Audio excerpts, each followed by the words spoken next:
Okay, so today you guys are going to be creating a name design, and it might kind of look something like this when you are done, okay?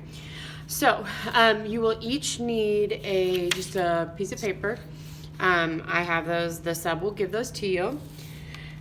And then I have printed out some different packets of letters that you can use if you struggle with making bubble letters.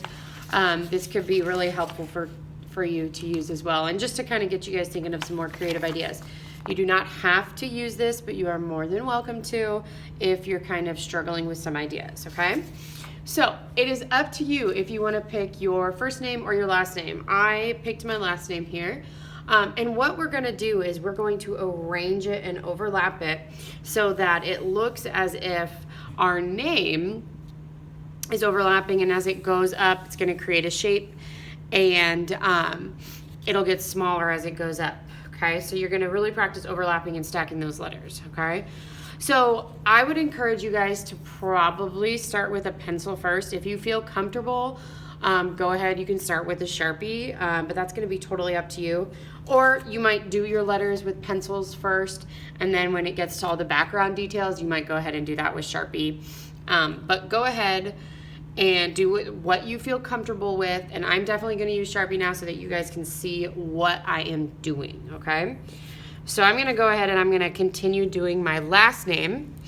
That Sharpie doesn't work very well. If you guys do need Sharpies, the boxes will be on the center table too, where you guys are used to having them.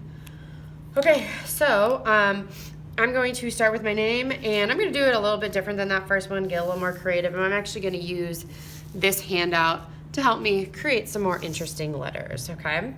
So the key to this is that they are not going to be perfect, okay? And that's okay. But as you do this, and you could add some of these details later if you want to kind of get it lined up first, that's totally fine. But like I said, just overlap.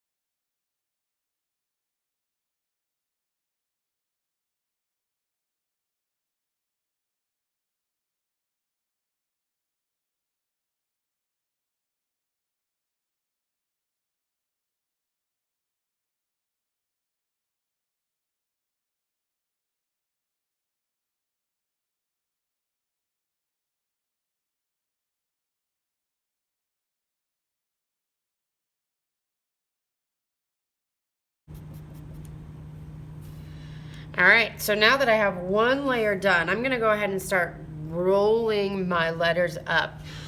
You could change the letters if you wanted to so that they're a little bit different each time. That's kind of up to you. But I'm just gonna keep working, and I'll continue to speed this up so you can kind of see just how it'll work, and then we'll talk about what to do next.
So one of the things as you do this too, that could be helpful, I like to kind of try thinking of it as a triangle shape. You don't necessarily have to, but if you wanted to start, you could draw a triangle on your paper.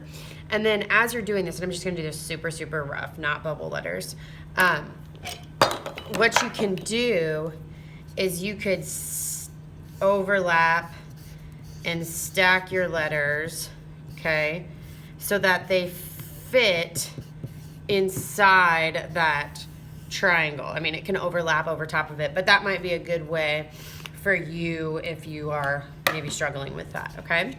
So once you have this done, then what you're gonna do is I have some different pattern packets that you can use. These are also on the center table.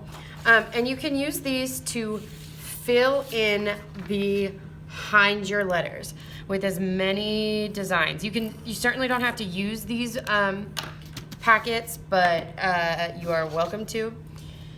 And you can create your own designs as well. Fill some areas in, maybe not some areas, okay?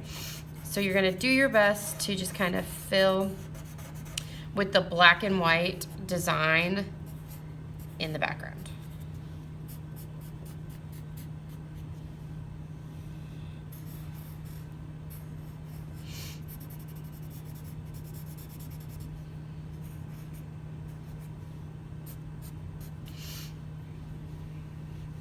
Okay, so I'm not gonna spend the time doing all of that because I've already done it here on this one.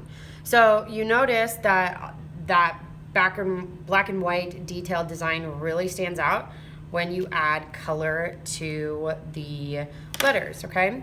What you choose, and you might not have time for this today, and that's totally fine, but if you do have time to add color to your letters, and you can, guys, you can extend your background all the way out here. I really wanted it to focus on that triangle for this one.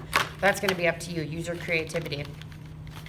I don't care what you choose to use to make those letters stand out. I would encourage you to not just fill things in solid, but even with markers. I'm just using markers right now. Experiment with overlapping and kind of blending them together to create kind of a cool effect, okay? So that could be something that you do, or like this one, I think I used crayon to fill that in. You can also use colored pencil, oil pastels, basically anything that's over in that cabinet that is next to the drying rack and it's labeled above where the sloppy copies are, but they're labeled crayons, oil pastels, markers. You are free to use any of that stuff